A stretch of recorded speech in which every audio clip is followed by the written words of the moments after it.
Her grandma didn't tell her that, but her grandma said she told her that. She said her mama ain't told her that.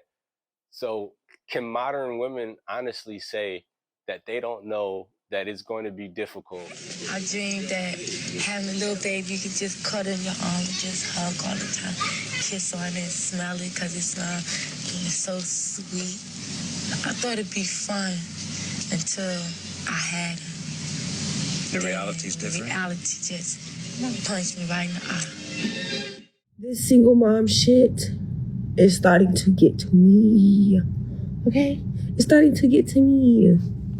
So I had to compose myself because I'm literally keep crying. Like, y'all, this shit is so fucking hard. When some days you just want to cry and it feel like you want to die, you have to somehow figure out how to get your together before you in front of your child. They don't talk about that. They do not. As easy as all their single parents looks, bro, this is really hard when your mental is beating your life type. I just want to cry so bad right now, but I can't. Life is just so crazy. What up, though? This your boy Peanut the People's Nut, man, back with another one. You already know what it is. Just a practitioner of life giving helpful advice. Today's video is probably going to be a long one, but something in a much needed conversation. And I'm not here to help divide or throw fuel on the fire of the gender war and everything, or even here to bash single mothers or tell young men don't date single mothers and none of that. We're going to take a deeper dive past the headlines, past the statistics, and look at the underlying or the hidden truths behind single motherhood in the Black community. Things that are often overlooked and misunderstood. It's not just about the challenges many single mothers face. It's not just about the resilience that some of these single mothers exhibit. We're going to take a deeper look into the social web, the economics, and the historical facts that have shaped this reality for a lot of women. Which brings up the question, is single motherhood now more of a choice versus something that women were forced into because of the welfare state and all this other things? We're going to address this topic with curiosity, not blame, not sit here to blame single mothers for their choices or demonize them like a lot of women say men do on the internet. But we're going to actually take a deeper look into some of these questions and have a curious mind about it. A lot of my OGs and my mom and everybody always say it's hard to make an informed decision with half of the information. So hopefully with this information, a lot of women will make a more informed decision about becoming a single mother and take a deeper look at their reality in their life, because a lot of women don't look at the reality of the situation. And as we'll see in this video, I think a lot of young ladies look at this, they don't look at the reality of being a single mother. They only look at it that, oh, I want a baby. They're so cute and cuddly. We're going to hear from this young lady, and this was like in the 1980s. We're going to hear from this young lady how she thought it was real until reality punched her in the face. And I think a lot of young women, because we allow them to have this delusional outlook on life, that they don't really assess situations with a more realistic outlook about it. One, because they know they always have help, which is the welfare state. And two, they have like a selfish outlook. They don't think about how is this going to affect my child. But without further ado, like I said, this video is going to be a long one. We're going to have a compilation of different videos that we've compiled from off the internet, because, you know, since social media, a lot of women like to share their story. And we're going to tie this in with information from a guy that I look up to and I admire his information, Thomas Sowell. He's an economist, so he does a more efficient way and a more elegant way of explaining it. And he actually looks at data. He approaches this topic and this discussion with a more nuanced outlook, not just blaming or pointing finger. But without further ado, let's jump into it. Most Black children were being raised in two-parent families in 1960. 30 years after the liberal welfare state, the great majority of Black children were being raised by single parents. Yes. How does that, by the way, we should note that Patrick Moynihan publishes the Moynihan Report in 1965. Yes. And he's alarmed because the illegitimacy rate among Black families is 25% then. Now, among whites, it's over a third. Yes. Hispanics, it's over half. And among African Americans, it's over 70%. What's going on there? Well, this is, again, this too, you find the same thing in Britain, you find it in France and Norway, you find it in the Western world. In fact, The dissolution of the family structure. Oh, yeah, there are any number of Western nations where 40% of the children are raised with only one parent. Right. At the extremes. Listen to the dates. Listen to what he said. 1960, prior to 1960, how all of this exploded in all the Western countries around. So a contributing factor to a lot of women feeling that they can do it, because we've heard this before on many podcasts and people that want to listen to this information, a lot of women have replaced fathers with the government because the government gives them assistance and aid. And that's, a lot of women have just boiled men down to paychecks. That's why so many women just look at men as paychecks and not the other intrinsic values that a father brings into the home. A father does way more than just provide a paycheck. He provides stability, he provides structure, he provides order. But I think that's the very thing that a lot of women are running away from. You know, at the end of the day, the whole thing is we wanted to escape order. So we fled to independence because we wanted to escape order, because the order that we saw was not really order. You must unlearn what you have learned. Not a bad word. I don't think that's a bad word. I don't. No. Oh, it's okay. a bad word by nature. Oh, okay. Got you. If you say it to the average woman, especially one that's out of order, she's gonna say, "I want a part of that." They don't want structure. They don't want order. We're going to hear again from these young ladies in this video, in this interview, why they don't want to be with their father. And I think a lot of modern women even think this way now. But let's continue. Let's finish letting Thomas Sowell cook. At the extremes, Iceland, it's 2 out of 3 children born are raised in a single-parent home. In South Korea, it's 1 out of 66.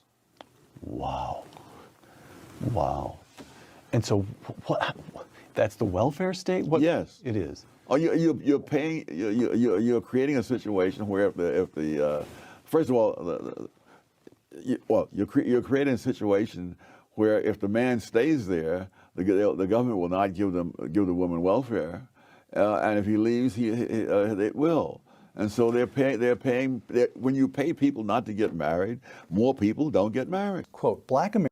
We know that most humans are pretty much humans. We are incentive driven.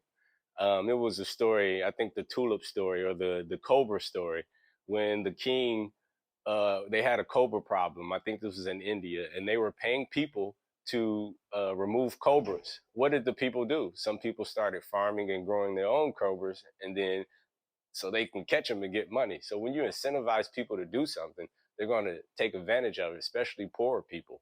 Black Americans, a group often identified as beneficiaries of the welfare state in America, made considerable economic progress in the 20th century. Fine, of course, but much, if not most, this is the thing with you, the dependent clause is where the sting is, but much, if not most, of this progress was prior to the massive expansion of the American welfare state, close quote. That is so I want to say counterintuitive, because we hear so much about African American progress since civil rights and the establishment of the welfare state that it really has become a kind of American intuition. Explain yourself, Dr. Sowell. Well, as of 1940, 87% of black households were in poverty. Over the next 20 years, that declined to 47%. This is all prior to the civil rights laws, prior to the social welfare policies of the Johnson administration. Over the next 20 years, it fell an additional 18 points. But that was not, that was just the same trend continuing at a reduced rate. Now, you mention cultural and social retrogressions. Again, I'm quoting you. Arguably the most consequential of these was the decline in two-parent families. Yes. Close quote. Explain that one. Among African Americans. Yes. We're still talking about African Americans. Well, you know, when they talk about things like this, they talk about the legacy of slavery. Right, right. And I argue, well, empirically, it's not that, it's the legacy of the welfare state. because as of 1960, which is almost 100 years after slavery ended, the majority of black kids were being raised in two-parent households. But within one generation after the welfare state, that had dropped down to a minority. So that the majority of black kids today are raised in one-parent households. When you think about it, I mean, centuries of slavery and generations of Jim Crow did not destroy the black family, but one generation of the welfare state did. 25 years ago, you would not have heard such things said so freely because they were not embraced so widely. The strong family was still the backbone of black America, and 3 out of 4 children had both parents at home. That is true no longer. Most black children are now growing up without their fathers. The result is a world turned upside down as children copy what they see and repeat what they learn. LaDawn said she didn't have a father in her home and doesn't think her children need one. She's not unusual. Half the black families today are headed only by a woman. Clorinda said she could make it on her own as a single parent. She has never been married and is raising her daughter without a man's help. She's not unusual. Today, nearly 60% of all black children are born out of wedlock. Timothy said his children are not his responsibility. He has left them to be supported by their mothers and welfare. He's not unusual either. For LaDawn and Clorinda and Timothy, and many more like them in cities all over America, the traditional family no longer exists. It has vanished, and something new is taking its place. Single women and the children they're rearing alone are the fastest growing part of the black population. What becomes of the black family in a world where the values are being turned upside down? If the parent is 17 and 18, uneducated, unmotivated, fooling around, wandering around, what's the child going to learn? Who's to teach them? When you learn something, you was taught by your parents. It was reinforced by school and your neighbors, but it was taught by your parents. Well, if the parents don't know anything, how are they going to teach the children? So it's not racism that I'm fighting right now. It's the lack of motivation. You see, I'm not even talking about racism. Maybe later on we'll get back to that. But I think we are destroying ourselves. In this clip, you're going to hear from these young ladies on why they feel that they don't need a father or why they won't marry their husbands. And this is from 1980s. Raise your hand if you're married. None of you are married. Raise your hand if you would like to be married to your baby's father. 1. The rest of you who don't plan to get married, why don't you plan to get married? One young lady. Only one young lady out of all those young ladies that's sitting there laughing. Only one wanted to marry her baby father. Let's keep going. Married. Why don't you plan to get married? I'd like to know that. You already have your child to think about, and then a whole family to care for. You know, it's a lot of responsibility. And then you don't want the commitments. I wouldn't want no man holding me down because I think I can make it as a single parent. But don't you think you might need help in raising that baby from a man? Not really. I didn't have a father. My father wasn't in the home, so, you know, it really, male figures are not substantially important in the family. There you have it. I believe that a lot of women believe, and then the propaganda machine makes a lot of women believe that a father is not needed in the home. A lot of media demonize men, and then it's so much propaganda about having a father in the home. A lot of women have this misguided notion that they can do it on their own, and they don't understand that a lot of them are just maintaining a child. They're not raising a child, they're just maintaining it because all you're doing is providing for it, like clothes, food, and shelter. But you don't have the other elements that a father brings, which is protection, which is structure, which is order. And then you also endanger your children. A lot of women endanger their children because those same women leave from that father and then they try to couple with another man. And that's how you run into certain cases. I'm not sure if you guys saw that case from Detroit. It was a young lady that was 11 years old that was, you know, because of her parents or her guardians making poor choices in men, which makes young ladies and children more susceptible to those bad men that do those type of things because you don't have a good man or a protector around. Some women understand this, and we're going to hear from this lady, and she's going to say it. It's a little dark, so I'm going to warn you. It may be a trigger or warning. It's a little dark, but she's going to explain to you how some of these predators or how these men think. You would be a woman. One little piece what Darwin just said. I don't think people realize, like, and I don't mean to get too heavy, but this is where I am as a parent, because I'm thinking about everything and every person my child is exposed to. When it comes to a father being in the home, just his mere presence is going to be a deterrent for people that are looking to prey on them. There was a viral clip that went viral of a who was getting interviewed, and this is, I mean, really dark and heavy clip, but he was saying he always, when he worked as a coach or worked in schools, he always went for the kid that had a single mom. He always went for that kid because he knew he could slide in there some type of way to be some type of father figure, or find a loophole to help out and help with that child getting to and from practice or school some type of way. He knew he could slide in there, and that was his go-to when it came to finding and picking a child to prey upon. So there's so many different elements for a father. Just his presence alone is protection. Just his presence alone is protection. I ain't thinking about holding up for no sex, my man. You know, if a girl, you know, she get having a baby, carrying a baby, hey, that's on her. You know, I'm not gonna stop my pleasures because of another woman. What about birth control? What about condom? Girls don't like them things. They don't like them things. They'll tell you to take them things off. They figure that you saying that they filthy or they dirty or something. It's been a startling change in value. That's what you call an old school pookie. So that's what a lot of women like to be around men like that, because they don't hold them accountable. They don't hold them to anything. So it's like, how can you feel sorry for these women for choosing these type of men? Because a lot of these women choose these men for that very reason, that these men don't provide structure. They're just there for a good time. And like you said, these young ladies, they don't want protection. They don't think about protection. They don't think about birth control. They're just there for a good time.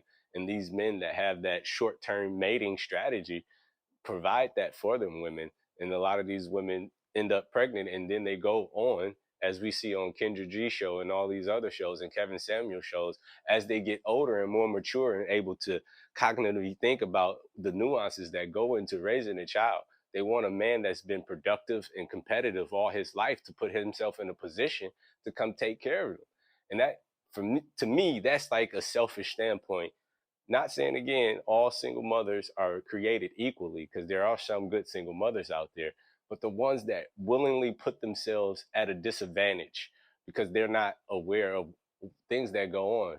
Men typically don't want to partner with a woman that already has a kid. Some will. And like I said, there are some good single mothers out there. And then you do have those white knights.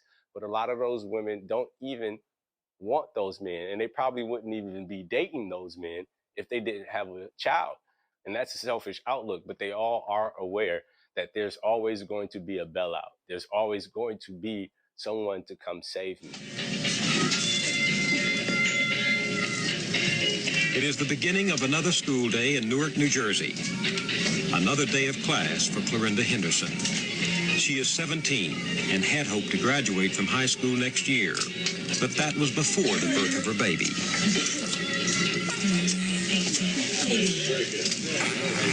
I dreamed that having a little baby, you could just cuddle in your arms and just hug all the time, kiss on it, smell it, because it's so sweet. I thought it'd be fun until I had her. The reality's different. The reality just punched me right in the eye. I had to pinch myself and see if I was here, because I was like, this is too much. Clorinda was only 15 when she got pregnant with her daughter, Shaquana. She is not unusual. Half of all black teenagers become pregnant. Clorinda has never been married. She's still living with her mother at home, where she's raising her baby daughter. Clorinda goes to a special school for dropouts after she takes her daughter to a daycare center. She has 5th grade math skills and reads at a 6th grade level. When I got pregnant, I said, well, I'ma have this baby, and she's not gonna stand in the way of my education. I'm not gonna let no one stand in the way of my education. I ain't gonna be like these other girls, just drop out, can't get no job, no money, have to be on welfare. Ready. Bingo. Clorinda learned about birth control in sex education courses, but she still became pregnant. You think it was a mistake? Well, I'll say no, because I wasn't on any, birth control methods. Neither was he. And, we were sexually active, and when it happened, it just happened. Why didn't you want to get an abortion? Because I wanted his baby. What did you like about him? His legs. His legs? I got a thing for bow-legged boys. Bow-legged boys? I love them.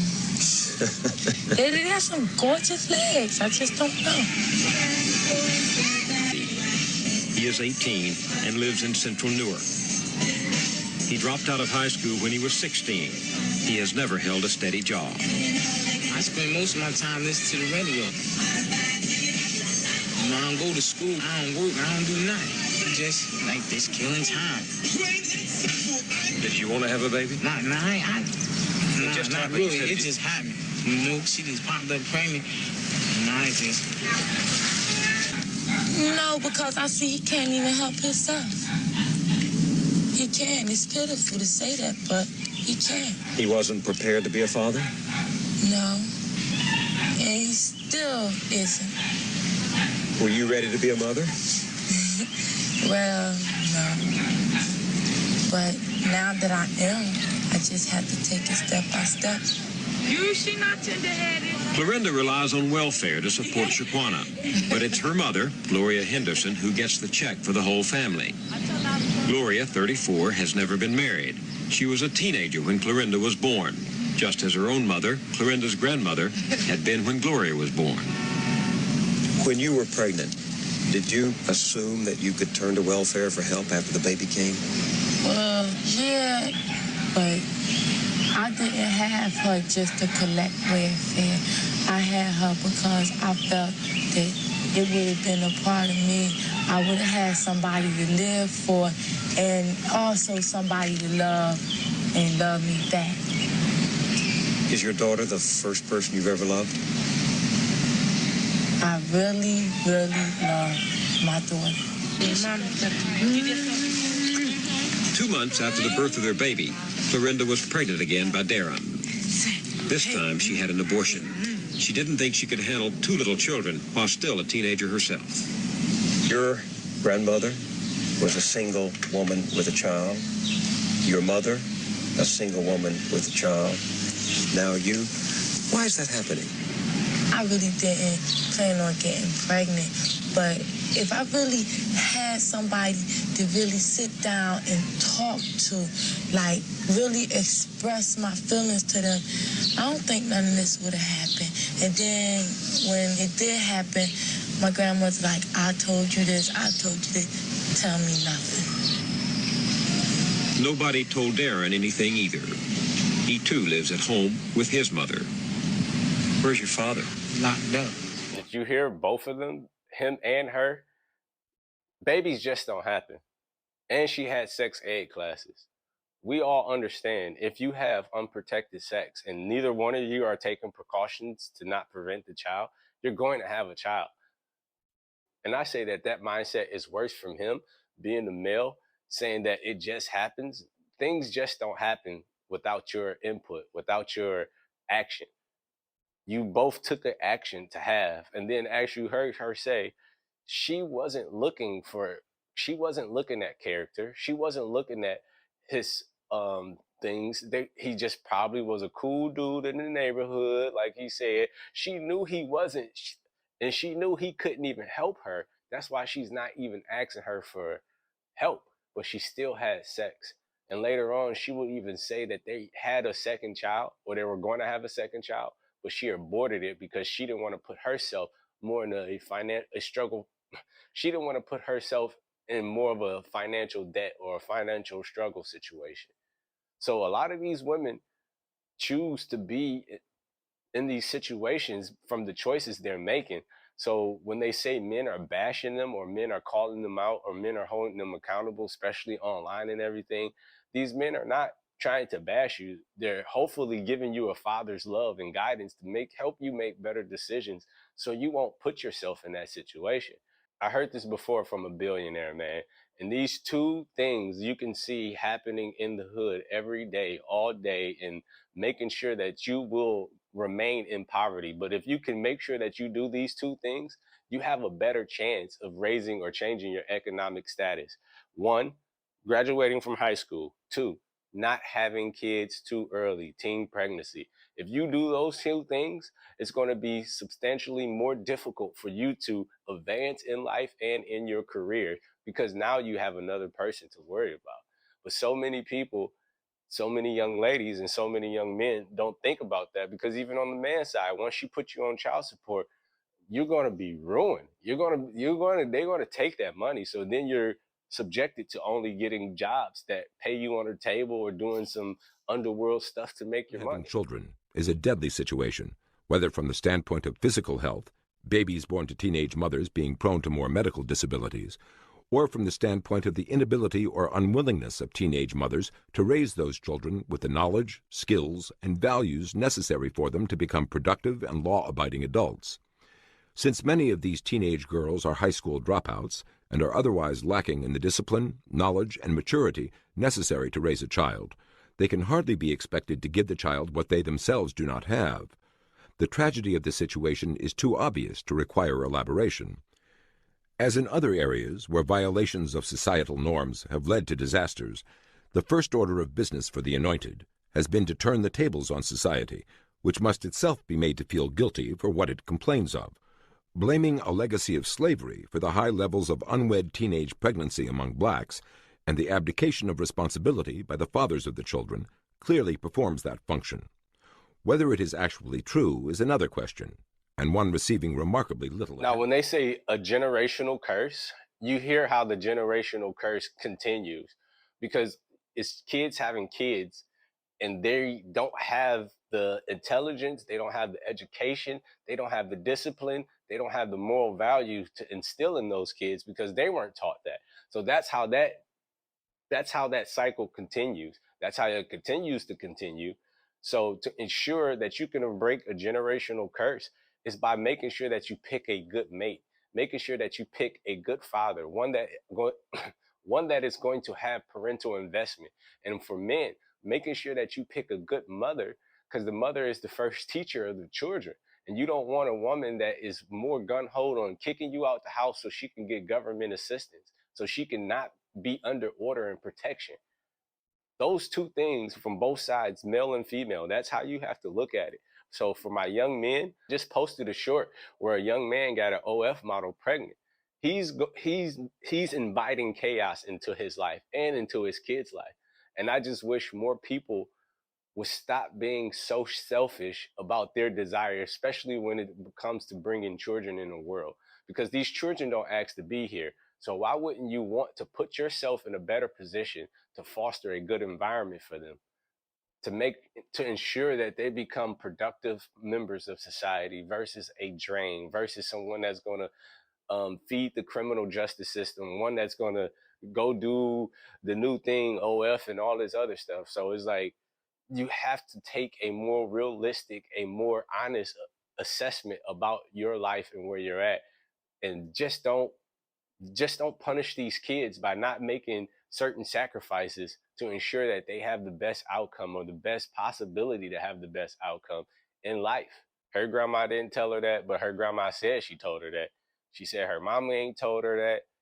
So can modern women honestly say that they don't know that it's going to be difficult, that they don't know the right way about going about having children, can they honestly say that they didn't hear this information now?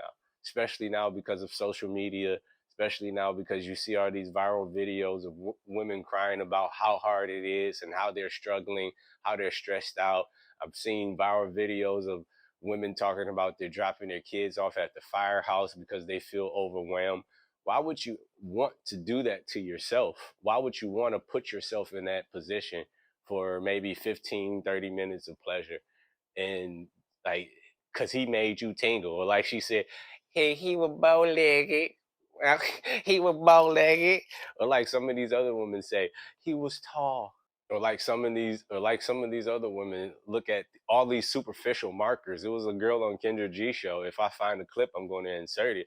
She divorced her husband and she's 31 with 3 kids, but she said when she got married to him, she didn't have any standards. She didn't have anything.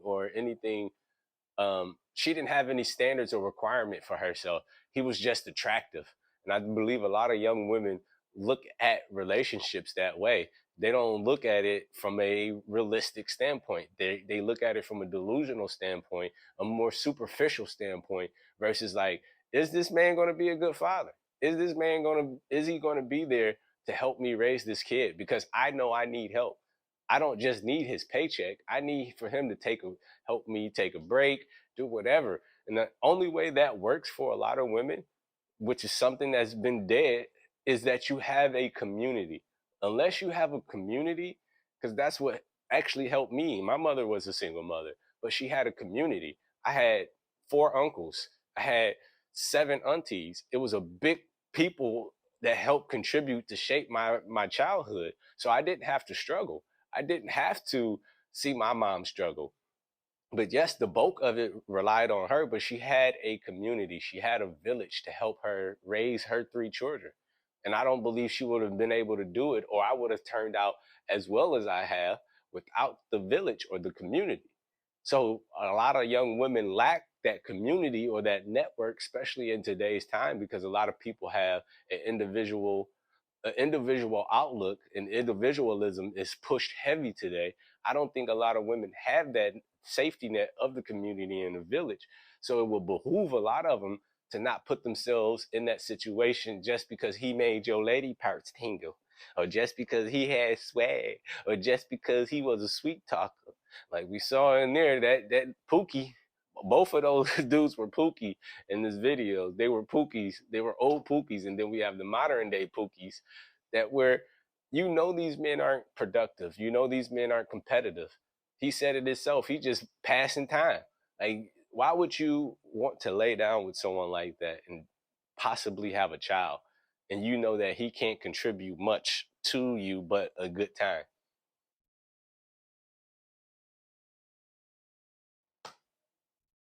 But I really hope that this video was informative. I really hope that a lot more young ladies make a more informed decision with this information. And I really hope that a lot more young men make a more informed decision who they choose to partner with or shoot the club up with. Because, boy, shooting the club up can ruin your life for 18 years of paying child support, my boy. So you better be careful, better protect your seed. This your boy Peanut the People's Nut, man. Until next time. Peace!